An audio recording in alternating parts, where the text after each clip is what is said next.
بسم اللہ الرحمن الرحیم اللہم صلی علی محمد وعلی آل محمد صاحب التاج والمراج والبراق والعلم دافع البلاء والوباء والقحط والمرض والعلم۔ تو ناظرین، یہ جو کوہوٹا سیریز چل رہی ہے، یہ آج ہم تیسرا پارٹ آپ کی خدمت میں پیش کر رہے ہیں۔ تو دوسرے پارٹ میں نے آپ کو بتایا تھا کہ پاکستان کے پاس ایٹم بم ہے یا نہیں، کیا ہمارا ایٹمی پروگرام رول بیک ہو چکا ہے، وغیرہ وغیرہ۔ یہ سوال ہیں جو مجھ سے میرے ملاقاتی اکثر پوچھتے ہیں۔ اب ہم اس سے آگے چلتے ہیں۔ تو جب وہ سوال پوچھتے ہیں تو میں ہنس کر جواب دیتا ہوں کہ پاکستان کے پاس ایٹم بم ہے بھی اور نہیں بھی۔ یہ سن کر اکثر لوگ حیران رہ جاتے ہیں، لیکن میں وضاحت کر کے ان کی حیرانی کو دور کر دیتا ہوں، کیونکہ میرا خیال ہے پاکستان کے پاس ساختہ شکل میں کوئی ایٹم بم موجود نہیں، لیکن پاکستان کے پاس بم بنانے کا تمام سامان موجود ہے۔ چند دن کے نوٹس پر فوراً ایٹم بم اسمبل کر سکتا ہے۔ رہا رول بیک کا سوال، تو آج سے 16-17 سال پہلے، ناظرین، یہ کتاب 2005-06 میں چھپی تھی، جس کا میں آپ کو حوالہ دے رہا ہوں۔ تو اس 2004-05 سے 16 سال پہلے آپ تصور کریں، یعنی کہ کہہ سکتے ہیں کہ آپ 1990 کی دہائی میں کہہ سکتے ہیں۔ ٹھیک ہو گیا؟ تو آج سے 14-15 سال پہلے کسی کے مائی کے لال کی جرت نہیں تھی کہ وہ ہمارے ایٹمی پروگرام کو رول بیک کرنا۔ کسی مائی کے لال کے بس کی بات رہ ہی نہیں گئی تھی۔ ساری جدید دنیا جانتی ہے کہ جو ملک یا قوم ایک بار اٹامک پاور بن جائے، پھر اس کی وہ قوت سلب نہیں کی جا سکتی۔ لوگ مجھ سے کوہوٹا پلانٹ کی سیکیورٹی کے بارے میں بھی پوچھتے ہیں۔ میں ان سے کہتا ہوں، اگر کوہوٹا پلانٹ بنانے والے بھی چاہیں تو کوہوٹا پلانٹ کو کوئی نقصان نہیں ہو سکتا۔ اس کوہوٹا پلانٹ اور اس کی ایٹمی ری ایکٹر کی ایک اینٹ کو بھی نقصان نہیں پہنچایا جا سکتا۔ ہماری فضائیہ کے طیارے 24 گھنٹے اس کی حفاظت کرتے رہتے ہیں۔ عجیب و غریب سطح زمین اس کی محافظ ہے۔ اسے کم فضا سے نشانہ لگانا بھی تقریباً ناممکن ہے۔ اندر کیا ہوتا ہے اس کا کسی ایک شخص کو بھی علم نہیں، لہٰذا اس کی جاسوسی بھی بہت مشکل ہے، اور سب سے بڑھ کر خدا ہمارا حامی و ناصر ہے۔ چنانچہ ہمیں اور ہمارے اٹامک پروگرام کو کوئی خطرہ نہیں۔ شاید یہ 1999 کی بات ہے، 1999 کی بات کہ ایک تقریب میں اس وقت کی وزیر اعظم محترمہ بے نظیر بھٹو سے میری ملاقات ہوئی۔ میزبان نے جب کوہوٹا پلانٹ کے حوالے سے میرا تعارف کروایا تو وہ بہت خوش ہوئیں اور مجھ سے کہنے لگی، ڈاکٹر صاحب، مجھے یقین ہے کہ آپ نے کوہوٹا پلانٹ بہت مضبوط بنایا ہوگا۔ میں نے مسکرا کر کہا، محترمہ، عمارت کے حوالے سے تو مجھے اس کی مضبوطی کا یقین ہے، لیکن وہ سیاسی سطح پر کتنا مضبوط ہے میں اس کے بارے میں کچھ نہیں کہہ سکتا۔ میرے یہ الفاظ سن کر محترمہ شہید بے نظیر بھٹو صاحبہ ناراض ہو گئیں۔ بہرحال مجھے ان کی ناراضگی سے کیا لینا تھا؟ مجھے افسوس سے کہنا پڑتا ہے کہ اٹامک پروگرام اور مسئلہ افغانستان دو ایسے ایشو تھے جنہیں اگر ہم مناسب طریقے سے استعمال کرتے تو نہ صرف پاکستان کے سارے قرضے ادا ہو سکتے تھے، بلکہ ہمارا شمار دنیا کی ترقی یافتہ اقوام میں بھی ہوتا۔ لیکن جنرل ضیاء الحق نے ان مواقع سے بھرپور فائدہ نہیں اٹھایا۔ ہم اگر اٹامک پروگرام پر اسلامی دنیا کو اعتماد میں لے لیتے اور ان پر ثابت کر دیتے کہ یہ ٹیکنالوجی سے ہم یورپی جلگار کو بحر ہند سے دور رکھ سکتے ہیں، تو وہ یقیناً کھل کر ہماری مالی امداد کرتے اور ہم بڑی آسانی سے ترقی کرتے چلے جاتے۔ اسی طرح افغان ایشو کے دوران بھی جنرل ضیاء کے پاس پاکستان کے سارے قرضے معاف کرانے کا بھرپور موقع تھا۔ وہ امریکہ سے اسٹنگر میزائل اور F-16 حاصل کر سکتے تھے تو وہ قرضے بھی معاف کروا سکتے تھے۔ ہمارے سامنے حسنی مبارک کی مثال ہے کہ انہوں نے گلف وار کے دوران صرف غیر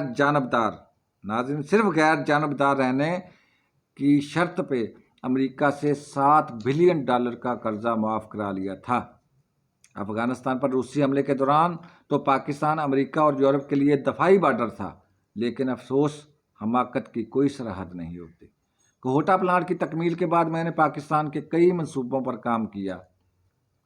ان میں لوکو موٹو سٹاف کالج کوئٹہ، جلو پارک اور چشمہ پلانٹ بھی شامل ہیں۔ کچھ صنعتیں بھی لگائیں، لیکن ملک کی سیاسی ابتری سے پریشان ہو کر میں جنوبی کوریا چلا گیا۔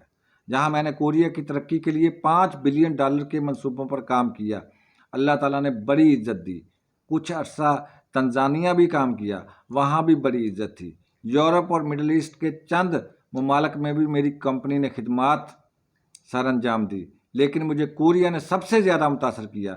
ان لوگوں کی ایمانداری اور خود کو اعلیٰ قوم بنانے کے خبت اور عزت نفس کا دنیا میں کوئی جواب نہیں۔ ناظرین، یہ جنوبی کوریا کی بات کر رہے ہیں، ٹھیک ہے۔ اگر کوئی ترقیاتی منصوبہ مقررہ مدت سے صرف ایک دن آگے چلا جائے تو کوریا کی ساری ٹیم مستعفی ہو جاتی ہے۔ ان کے ایک منصوبے کی منظوری پارلیمنٹ دیتی ہے۔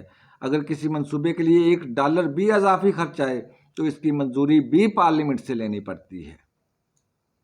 میں وہاں کے بیوروکریٹس، انجینئروں کو ٹریننگ بھی دیتا رہا، اور میں نے ان جیسے ایماندار افسر پوری دنیا میں نہیں دیکھے۔ مجال ہے کوئی شخص رشوت یا بخشش کے بارے میں سوچ بھی لے، کاش ہمارا ملک بھی ایسا ہو۔ جب بھی میں باہر سے لوٹتا ہوں تو میرے دل سے یہی آواز نکلتی ہے۔ یہ جون 1996 کی بات ہے۔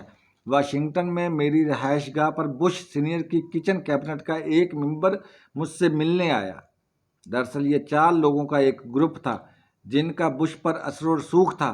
جب بش صدر بنا تو امریکہ کی 200 بڑی اہم اور حساس پوزیشنوں پر انہی لوگوں نے تقرریاں کی تھیں۔ بہرحال گفتگو کے دوران پریسل ترمیم اور پاکستان کی اقتصادی امداد پر گفتگو چل پڑی۔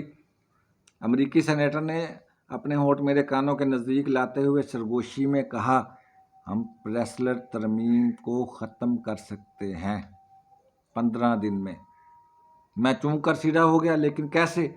میرے جواب سے حیرانی جھلک رہی تھی۔ بڑا آسان ہے، اگر پاکستان فلاں کمپنی کو لابنگ کا ٹھیکہ دے دے۔ سینیٹر نے اسی رازدارانہ لہجے میں جواب دیا۔ میرے لیے بڑی حیران کن خبر تھی۔ بہرحال میں نے مزید تفصیلات پوچھی تو پتہ چلا کہ بنیادی طور پر وہ کمپنی انہی 4 لوگوں کی تھی۔ وہ اپنا اثر و رسوخ استعمال کرتے ہوئے عموماً کام کرا لیتے تھے۔ میں نے فیس پوچھی تو پتہ چلا صرف $10 لاکھ سالانہ۔ بہرحال پریسلر ترمیم کے خاتمے کے عوض یہ رقم کچھ زیادہ نہ تھی۔ میں نے دوسرے دن سیکرٹری جنرل خارجہ اکرم ذکی سے رابطہ کیا۔ انہوں نے نواز شریف سے بات کرنے کا وعدہ کیا۔ 1 ہفتہ گزر گیا لیکن ذکی صاحب کی طرف سے کوئی بھی جواب نہ آیا۔ میں نے دوبارہ رابطہ کیا تو اکرم ذکی صاحب نے صرف میاں صاحب نہیں مان رہے کہہ کر فون بند کر دیا۔ مجھے بہت افسوس ہوا۔ بہرحال میں نے امریکہ میں موجود چند دولت مند پاکستانیوں سے رابطہ کیا کہ وہ لوگ مل کر $10 لاکھ دینے کے لیے تیار ہوں، اور وہ تیار بھی ہو گئے۔ اسی دوران ہمارا ایک جاننے والا پاکستانی مجھے ملا۔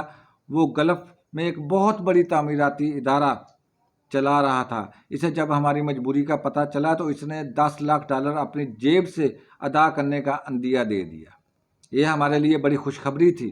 ہم اگلے روز رقم کا چیک لے کر اس سینیٹر کے پاس چلے گئے۔ وہ ملا، لیکن اس نے یہ کہہ کر رقم لینے سے انکار کر دیا کہ پاکستان کی حکومت بدلنے والی ہے۔ اب یہ کام نئے لوگوں پر چھوڑ دیں۔ آپ یقین کریں ہمارے لیے یہ نئی خبر تھی، کیونکہ اس وقت تک پاکستان کے سیاسی حالات بالکل پرسکون تھے اور دور دور تک تبدیلی کے کوئی آثار نہیں نظر آ رہے تھے۔ میں اگلے ماہ پاکستان آ گیا۔ یہاں بھی میں نے اپنے ذرائع سے سیاسی حالات کا اندرونی جائزہ لیا تو مجھے وہاں بھی کوئی گڑبڑ نظر نہیں آئی۔ مجھے امریکی سینیٹر کے اعتماد اور اٹل لہجے پر بڑی حیرت ہوئی، لیکن جولائی کے آخر میں جب میری ملاقات اس وقت کے آرمی چیف جنرل آصف نواز سے ہوئی تو میں نے ان کے تبدیل ہوئے لہجے سے بہت کچھ سیکھ لیا اور سمجھ بھی لیا۔ میں اپنے ذرائع کا اعلان نہیں کر سکتا، مگر سچ ہے کہ 1996 میں ایک بہت بڑا انقلاب پاکستان کے دروازے پر دستک دے رہا تھا۔ کچھ لوگ غلام اسحاق خان اور نواز شریف کی چھٹی کر کے ملک میں ٹیکنوکریٹس کی حکومت لانا چاہتے تھے۔